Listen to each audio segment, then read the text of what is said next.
In this week's Maximize Your Medicare Weekly, we've got big deal, little deal, no deal. In addition to that, we've got a special See Me After Class.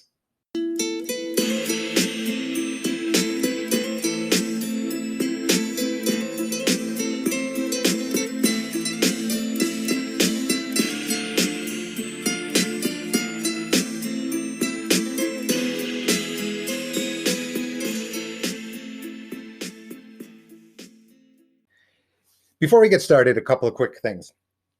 First of all, don't forget to register for the Medicare ABC's virtual event, October 5th. Time flies when you're having fun. It's coming up sooner than we think. Anyway, by October 5th, I will know what the Part D plans. In addition to that, I will have seen what Medicare Advantage plans look like for 2021. I'll be able to give you my observations. In addition to that, I'll be going through the nuts and bolts of Medicare. Part A, Part B, Part D, prescription drugs, as well as Medigap and Medicare Advantage. Most importantly, I'm going to be talking about the things that things that don't jump out of the page from Medicare and You and all the government publications, the advertisements. You know, there are reasons that you aren't able to compare Medicare Advantage plans across each other or standalone prescription plans. That's because advertising rules don't allow you to point out, or they don't allow, pointing out plan number 1 versus plan number 3. However, I'm going to be able to point out the highlights in terms of what you should be looking for in order for you to get the best benefits for the least amount of money. The second part here is that in addition to the Medicare annual election period, we are also coming up to the individual open enrollment period. This allows people to go onto healthcare.gov or your state-specific health insurance portal and enroll. Now, the reason that those portals are important is because some of you will be able to qualify for the Advanced Premium Tax Credit, APTC, for those of you who live in Medicaid expansion states. This is very important because you want to get the lowest possible premium. I can understand that. However, filling out the applications on these sites, it's not that easy. I'm just telling you. If you make a mistake here, it's thousands of dollars. That's what can be at risk, because if you get too much a credit, your credit is too large, you end up having to pay it back to the IRS on the back end.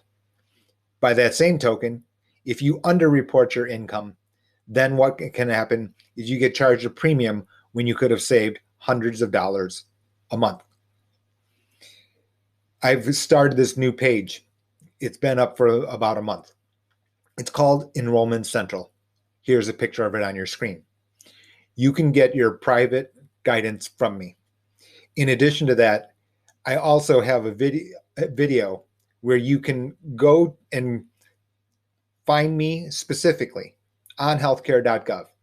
Because what ends up happening is people like me, we need to have specific permission in order to deal with the federal exchange. It's called FFM. That's not important.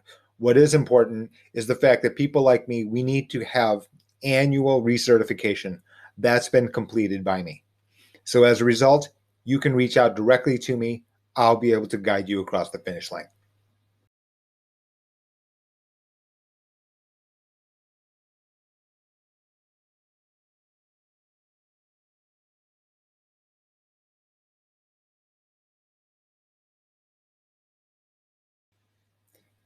In this edition's Big Deal, Little Deal, No Deal, we've got Medicare mail is about to begin en masse.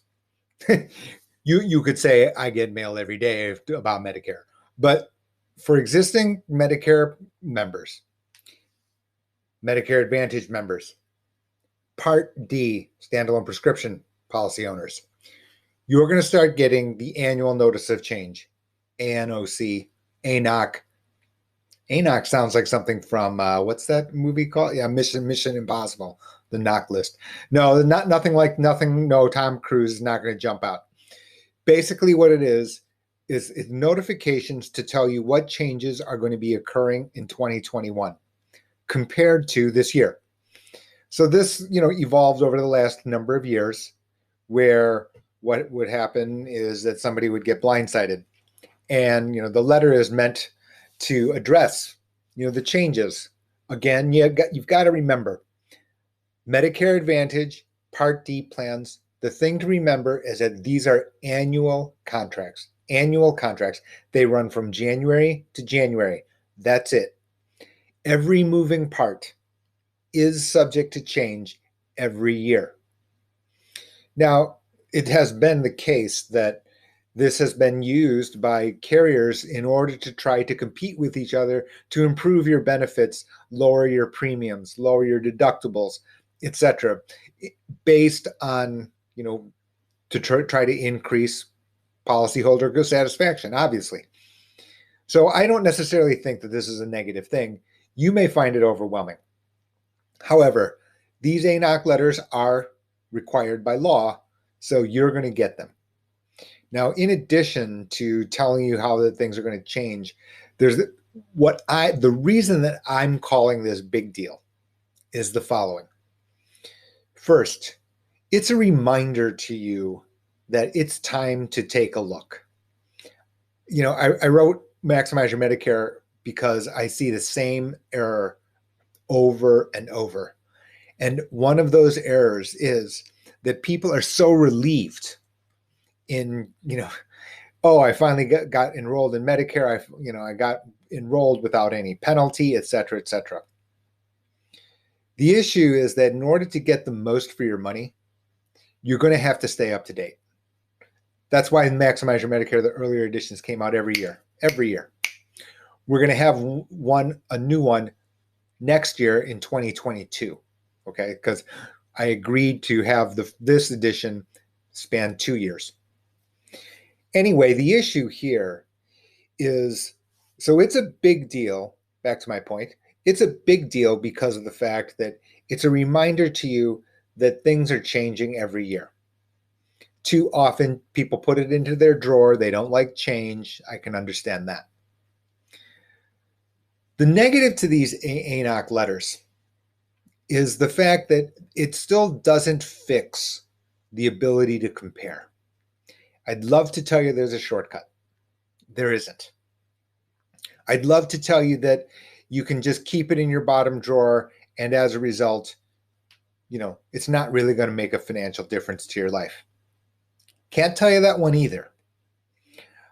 It has been the case, and it will continue to be the case, that one single change in any of these plans, based on your healthcare situation, based on your medication list, based on your in or out of network status of your doctor or hospital, this isn't a $5 or $10 a year difference.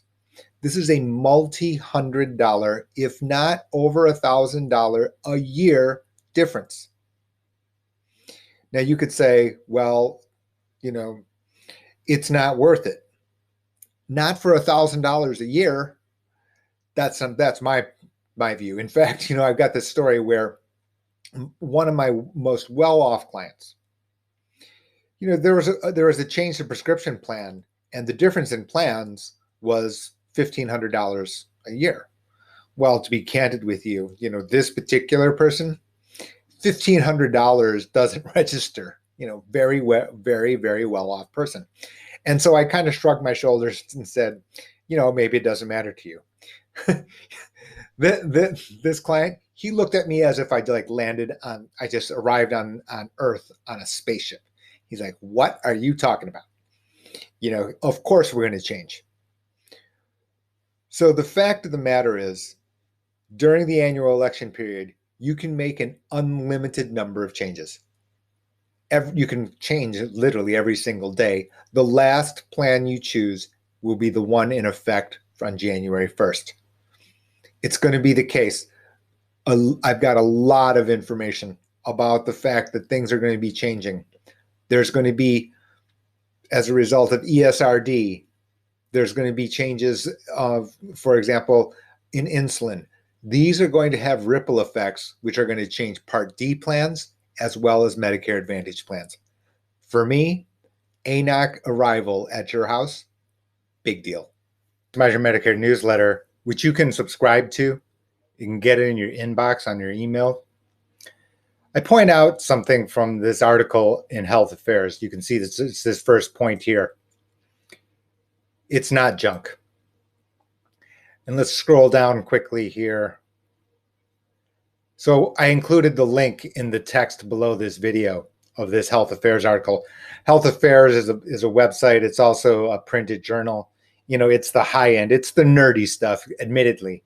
It's the, scholars convening and, giving their perspectives on certain aspects about the healthcare system. And they're pointing out something that I have long believed, which is that short-term medical is wrongly named junk. It's not junk. The fact of the matter is, the Affordable Care Act is meant so that you can compare health insurance policies a little bit more cleanly, right? There's bronze, there's silver, there's gold, there's platinum, okay? And the actuarial scientists, there's an actuarial value, et cetera, et cetera. And what it's meant to do is, bronze is supposed to pay for 60% of your total healthcare costs that you might incur on average. So, these are the guys these are the mathematicians who have calculated this. And then you get these tiers. Okay, that's why these tiers exist. Now, inside of these plans is something called Essential Health Benefits, EHB. Okay, and basically what it is, it's a list. It's a list of health insurance criteria that every plan must have. For example, annual visit, okay, has got to be at zero cost. But in addition to that are a number of other things. For example, the pre-existing condition clause is waived. That's a very important one. Another one, things like maternity, meaning childbirth services, must be included in all of these plans. Now, the issue is that there are also a set of non-compliant plans, short-term plans, okay? And unfortunately, what happens is people have just, callously, recklessly to me, just called them junk. It's not junk, because the reality is that many persons want to have health insurance, but they don't need every bell and whistle, right? A 63-year-old male, do they really need maternity cert? Do they really need childbirth as part of their health insurance contract? They don't. They just don't. And I stretch the rubber band, right? Meaning I'm giving you an extreme example, but it is an important one because these short-term plans are far more restrictive. They don't include certain things. They don't include, for example, prescription costs within a particular area. Okay. In addition to that, there are other reasons that people want to call them junk, but they're not. This article goes through that and basically points out, hey, look, Mr. Perfect 28-year-old male, he doesn't want to have all of these extra bells and whistles. He's not going to the doctor. I can tell you 28-year-old Jay didn't go to the doctor. Just didn't, sorry. And the fact of the matter is, for those persons, junk, what people are calling junk, is treasure. Why? Because it still put a backstop just in case something went wrong. Maybe there was a DNA marker that didn't reveal itself until I was 29 years old. That's a reason that I wanted to have it. The second thing that this article very, very correctly points out is that just with a few modifications, could you actually make this much better? And I'm going to point them out here. Number one, the sales the representation to you has got to be on the up and up, right?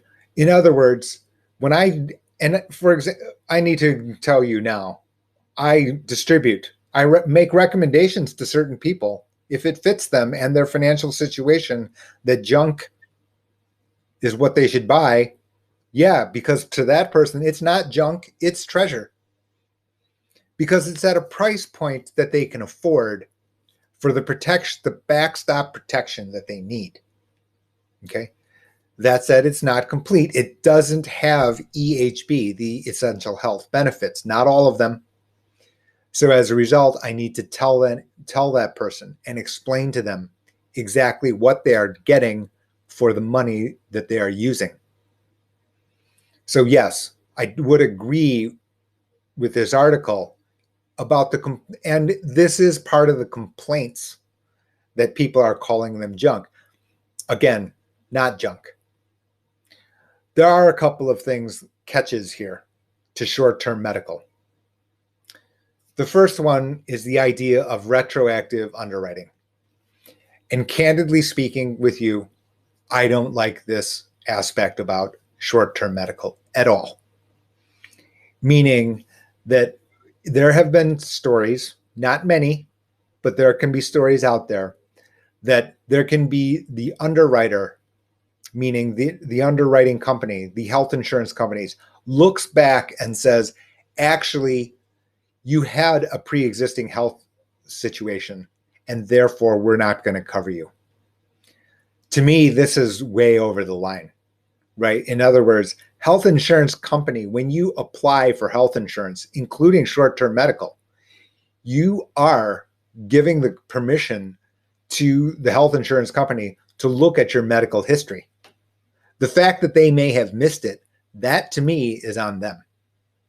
That to me is on them, right? So in my point of view, retroactive underwriting, all you need to do is outlaw this, right? Because like I said, the DNA marker in my example, when I turned 29 years old, may have not appeared until I was 29.